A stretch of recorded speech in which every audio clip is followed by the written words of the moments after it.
Les secrets enfouis dans votre lignée sanguine ne resteront pas cachés bien plus longtemps. Les premiers signes apparaissent déjà. Vous pensez vivre votre propre vie, mais et si vous ne faisiez qu'imiter ceux qui vous ont précédés? Et si les choix que vous faites, les peurs que vous portez, la façon dont vous parlez, ce que vous évitez, n'étaient pas réellement les vôtres? Parce que voici la vérité.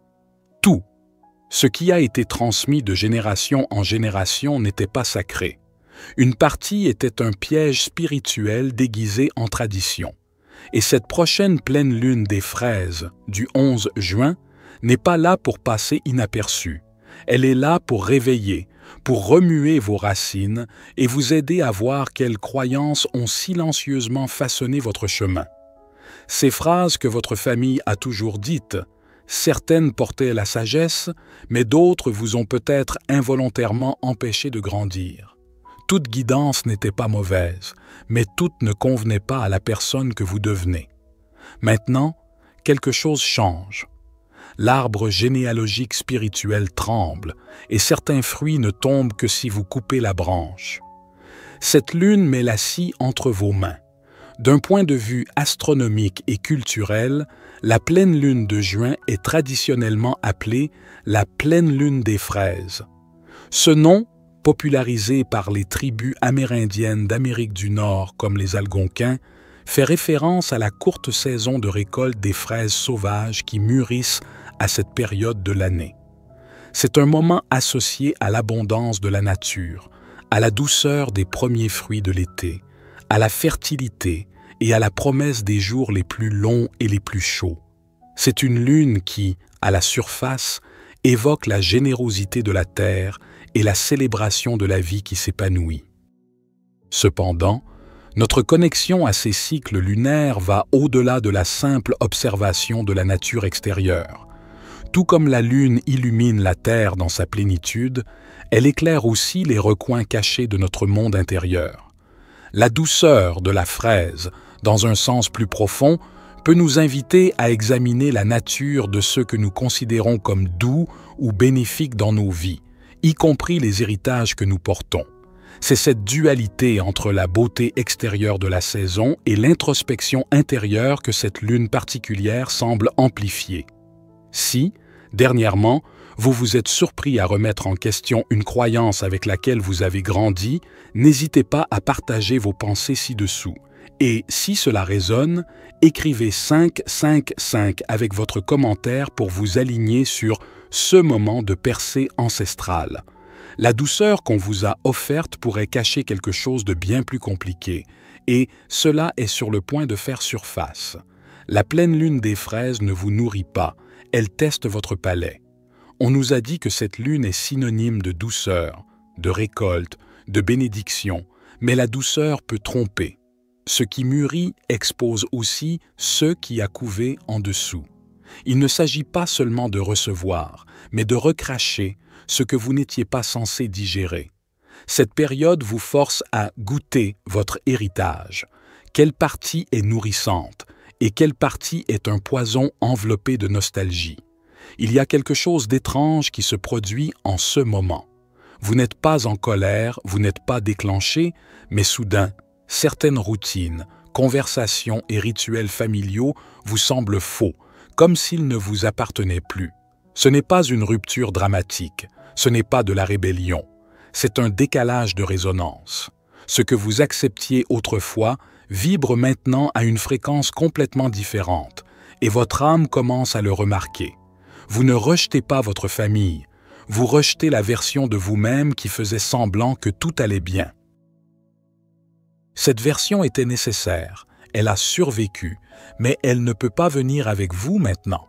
La tradition devient un piège dès l'instant où vous cessez de la questionner. Ce qui se passe pendant cette pleine lune des fraises n'est pas juste un changement émotionnel bizarre, c'est la préparation d'un nouvel archétype énergétique. Les rituels, phrases et règles qui étaient autrefois votre cage spirituelle deviennent trop petits pour vous contenir. Ce n'est pas de l'épuisement, vous n'êtes pas submergé. Vous vous réveillez simplement à l'intérieur d'un schéma que vous n'étiez jamais censé continuer. Et ce qui est encore plus surréaliste, c'est que pendant que vous vous démêlez tranquillement, quelqu'un dans votre famille a commencé à agir bizarrement. Votre éveil pourrait déstabiliser quelque chose en eux. Vous pourriez remarquer qu'un membre de la famille, celui que vous connaissez, se comporte différemment, subtilement. Peut-être est-il inhabituellement silencieux, prend des décisions étranges, s'absente en pleine conversation, dit des choses qui semblent trop lourdes ou surexplique ses actions. Ce n'est pas juste une mauvaise semaine. Vous êtes témoin de statique spirituelle. Votre changement, votre révolte interne silencieuse, envoie des signaux à travers les fils énergétiques qui vous lient à votre lignée. Et même s'ils ne savent pas pourquoi, quelque chose en eux le ressent. Plus vous changez votre fréquence, plus leurs masques commencent à tomber. Ce que vous voyez, c'est la friction de l'énergie stagnante remuée. La vérité n'arrive pas toujours comme une prophétie. Parfois, elle s'échappe au milieu d'un rire. Un membre de la famille pourrait dire quelque chose de si spécifique, si étrangement synchronisé, que cela confirme tout ce que vous avez senti intuitivement. Ce ne sera pas une confrontation dramatique, mais quelque chose de désinvolte, une phrase lâchée pendant le dîner, un commentaire aléatoire qui vous frappe comme un éclair. Les confirmations spirituelles ne semblent pas toujours profondes sur le moment. Elles semblent accidentelles, comme si vous aviez entendu par hasard un morceau de votre destin. Mais au fond, votre âme sait. Cette phrase, cette blague étrange, ce moment de silence après une phrase, c'était un message, non pas d'eux, mais à travers eux. L'univers utilise ceux qui sont proches lorsque vous êtes enfin prêt à entendre la vérité. Et la partie qui fait un peu mal au ventre, ils ne se souviendront probablement même pas l'avoir dit, car ce n'était pas vraiment eux, c'était l'énergie, l'alignement, la lune tirant les mots à travers leur bouche comme un fil. Et à ce moment-là, vous saurez que vous n'étiez pas fou, que vous ne suranalysiez pas. Tout était connecté. Toutes les larmes ne sont pas causées par la douleur. Certaines tombent parce que votre âme vient de se souvenir de quelque chose de trop grand pour être gardé en silence. Ce à quoi personne ne s'attend avec cette pleine lune, c'est que la libération émotionnelle ne se produit pas pendant la dispute, mais pendant le toast. Elle ne vient pas quand la pièce est tendue et silencieuse. Elle se faufile pendant que tout le monde rit. Cette lune apporte le contraste. Vous serez assis avec des gens que vous aimez, souriant, et soudain, une vague vous submerge. Un rire résonne d'une manière qui vous rappelle toutes les fois où l'amour venait avec des conditions. Un compliment sincère d'un parent vous rappelle aussi les versions de vous-même que vous avez dû abandonner pour mériter ce genre de louange. Cette lune plante ses révélations dans la joie, pas la tristesse. Et c'est ce qui rend l'impact encore plus fort. Vous ne pleurez pas sur le passé. Vous pleurez parce que, l'espace d'une seconde, vous le voyez clairement. La façon dont l'affection était rationnée, mesurée, retenue et enveloppée de devoirs. Certains héritages familiaux ne sont pas des objets. Ce sont des schémas émotionnels enseignés, pas chéris. Ne balayez pas cela en vous disant que vous êtes trop sensible. Cette piqûre émotionnelle est l'écho de quelque chose de non dit qui obtient enfin de l'air. Cette lune n'essaie pas de ruiner votre joie.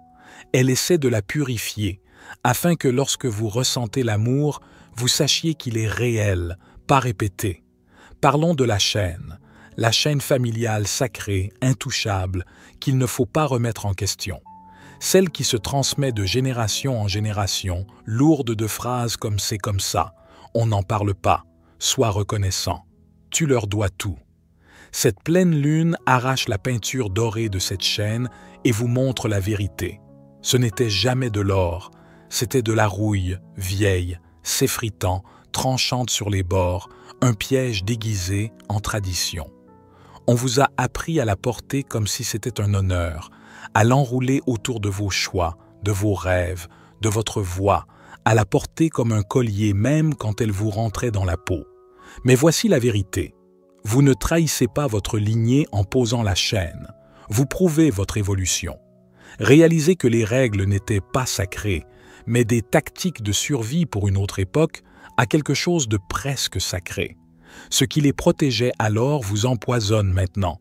Cette pleine lune ne vient pas demander des excuses. Elle ne veut pas de votre culpabilité. Elle veut votre clarté. Ce n'est pas de la rébellion, c'est de la réparation. Ce qui n'a pas été dit n'a pas disparu. Cela a juste appris à faire écho. Si vous voulez vraiment comprendre le type de sort que cette lune brise, ne regardez pas le drame, regardez le silence. Parce que la vraie malédiction générationnelle n'est pas toujours bruyante ou violente. Ce sont les moments qui ne sont jamais arrivés, les câlins qui ont été retenus, les vérités qui ont été éditées, les sentiments qui ont dû être enterrés juste pour garder la pièce calme. Cette pleine lune des fraises est comme une soupape de pression pour chaque phrase que vos ancêtres n'ont jamais pu dire. Vous pourriez sentir des émotions monter de nulle part, sans être attaché à un souvenir ou un nom, car elles n'étaient jamais les vôtres au départ, mais vous avez hérité du silence quand même. Vous ne vous êtes pas changé, vous avez juste arrêté de faire semblant de vous intégrer. Il y a un étrange malaise dans l'air cette semaine. Vous pourriez entrer dans une pièce avec votre famille et soudain vous sentir comme un visiteur dans votre propre histoire. Les blagues internes ne résonnent plus comme avant, le rythme de la conversation semble décalé. Ce n'est pas du détachement, c'est de l'éveil. Cette lune déplace les fréquences, et lorsque votre monde intérieur se met à jour, tout ce qui est externe et reste bloqué dans l'ancien script commence à sembler déplacé. Ce n'est pas que vous vous éloignez, vous orbitez simplement différemment maintenant. Cette dissonance n'est pas un échec, c'est un retour d'information. Cela signifie que vos coordonnées spirituelles se mettent à jour. Vous ne sombrez plus dans des dynamiques qui exigent que vous vous rétrécissiez. Vous ne trouvez plus de confort dans les rituels qui vous engourdissaient émotionnellement.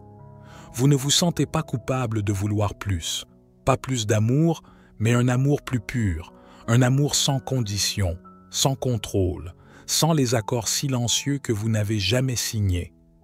Votre corps est aussi une bibliothèque de mémoire ancestrale. Cette semaine, ne soyez pas surpris si vous ressentez d'étranges changements physiques, peut-être un frisson soudain dans une pièce chaude ou une vague de chaleur qui passe rapidement. Vous pourriez avoir des rêves vifs, pas nécessairement effrayants, mais remplis de visages que vous ne reconnaissez pas ou de lieux où vous n'êtes jamais allé. Ce ne sont pas aléatoires. Votre vaisseau physique traite des générations d'énergie stockées, libérant ceux qui n'étaient pas à vous de porter. Faites attention là où vous retenez l'attention, là où votre corps se sent lourd ou résistant. Cette lune invite cette énergie à faire surface, non pour vous nuire, mais pour être reconnu et enfin libéré. Votre moi physique participe à ce nettoyage ancestral, souvent avant même que votre esprit conscient ne comprenne pourquoi. Et quand la poussière retombe, ne serait-ce qu'un peu, remarquez la légèreté, l'espace qui s'ouvre en vous. Cela peut sembler inhabituel au début, comme marcher sans un poids que vous ne saviez pas que vous portiez. Ce n'est pas juste se sentir mieux, c'est se sentir différemment. C'est le doux bourdonnement de votre propre fréquence, qui n'est plus étouffé par les échos du passé. L'air peut sembler plus clair, les couleurs plus vives et le monde moins lourd. Ce n'est pas une fin mais un nouveau début, construit sur le terrain dégagé par l'énergie puissante de cette lune. Vous ne faites pas que vous libérer. Vous créez de la place pour quelque chose d'entièrement nouveau, quelque chose qui est purement, sans excuse, vous. Pas tout. Ce qui est doux est destiné à durer, mais certains moments sont destinés à tout changer. La pleine lune des fraises n'est pas là pour vous attendre. Elle est mûre, elle est rayonnante, et elle disparaît bientôt. C'est le genre de moment qui murmure « maintenant ou jamais », tout en souriant comme si elle vous offrait un cadeau. Et c'est ça, mais seulement si vous êtes assez audacieux pour le goûter. Les fraises sont douces, oui, mais seulement pour un instant. Elles fleurissent vite, mûrissent pleinement, puis disparaissent. C'est le but. Elles vous apprennent quelque chose de crucial. La douceur n'est pas faite pour être stockée. Elle est faite pour être ressentie tout de suite, pleinement, avant que la fenêtre ne se ferme. C'est ce qu'offre cette lune, une fenêtre étroite de clarté spirituelle enveloppée de beauté et d'urgence. Ce n'est pas une phase, c'est un changement de fréquence, et si vous ne l'attrapez pas, elle n'attend pas. Cette lune est tendre mais puissante, et elle est là pour délivrer un message clair. Il n'y a pas de récompense à attendre toute sa vie pour se sentir prêt. Il n'y a pas de médaille à continuer d'arroser des racines mortes. Les gens qui vous ont dit qu'être patient, silencieux, obéissant finirait par payer, répétaient ce qu'on leur avait dit. Mais cette lune ne s'intéresse pas aux traditions qui ont le goût du silence.